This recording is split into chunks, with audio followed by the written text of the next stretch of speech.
लोकसभा चुनाव जैसे जैसे नजदीक आ रहा है वैसे तमाम मुद्दे उभरकर सामने भी आ रहे हैं। आपको बता दें कि ईवीएम का मुद्दा तो चल ही रहा था, वहीं किसान आंदोलन पिछले 4-5 दिनों से चल रहा है।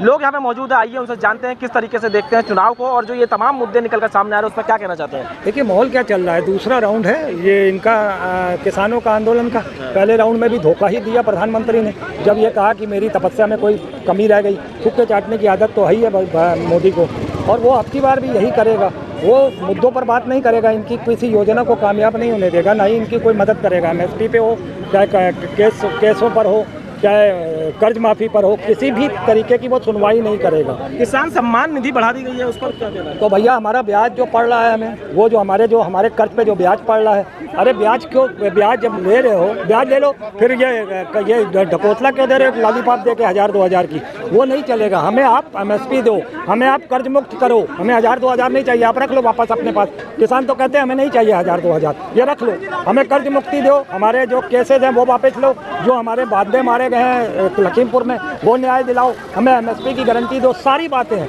मगर कहीं ना कहीं जिस तरीके से निर्लज प्रधानमंत्री ने पहले भी आंसू बहाते हुए कि मेरी तपस्या में कोई कमी रह गई और नहीं दिया, और धोखा देके उनको वहाँ से हटा दिया आंदोलन से। अब वो फिर मजबूर होकर दोबारा आंदोलन करने पे शुरू हो गए और फिर देखेगा नतीजा। मगर अब ये 1.25 साल नहीं चलेगा, क्योंकि इलेक्शन 2-3 महीने में है। धर्म की राजनीति लगातार होती है हर बार चुनाव में, इस बार क्या लगता है फिर से धर्म की राजनीति काम आएगी? तो धर्म की राजनीति तो सिर्फ भाजपा करेगी, हिंदू मुस्लिम करेगी, जिन्ना पाकिस्तान करेगी, सनातन करेगी, हिंदू खतरे में करेगी, मंदिर बनाने की बात करेगी।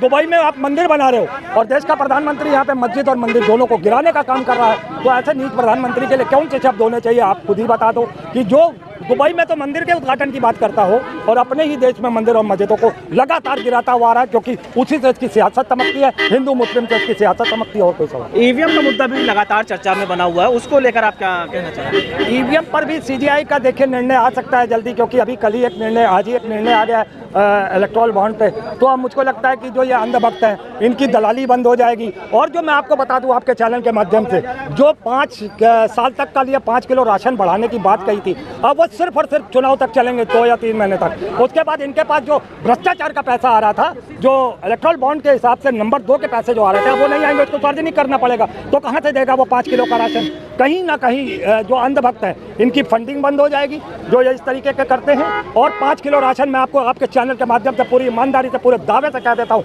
इलेक्शन तक 5 किलो चावल चलेगा, उसके बाद चावल ये फिर बंद कर देंगे, क्योंकि जो भ्रष्टाचार की फंडिंग आती थी अब वो बंद हो जाएगी। और 13 फरवरी को आ रहे हैं, ये 2 महीने पहले की थी कि हम बॉर्डर पे आएंगे, तो क्यों नहीं बात कर ली? अब 12 तारीख को आप बात कर रहे हो, अबे आज फिर शाम को एक मीटिंग लगा रहे हो। मजाक बना रखा है देश को। आपने उन किसानों को सड़क पे आने ही क्यों दिया? पहले उनकी MSP मान लेते। अब जब कांग्रेस कह रही है कि हमको सत्ता में ले आएंगे तो हम MSP हटा देंगे, आपकी सारी मांगे मान लेंगे, तो क्यों नहीं नरेंद्र मोदी इसको अभी कर लेता? और मैं आपको दावे से कह दूं, भाजपा सरकार में किसानों को इंसाफ नहीं मिलने वाला है, ये बिल्कुल निश्चित आप नोट कर लें। ठीक है, हमारे साथ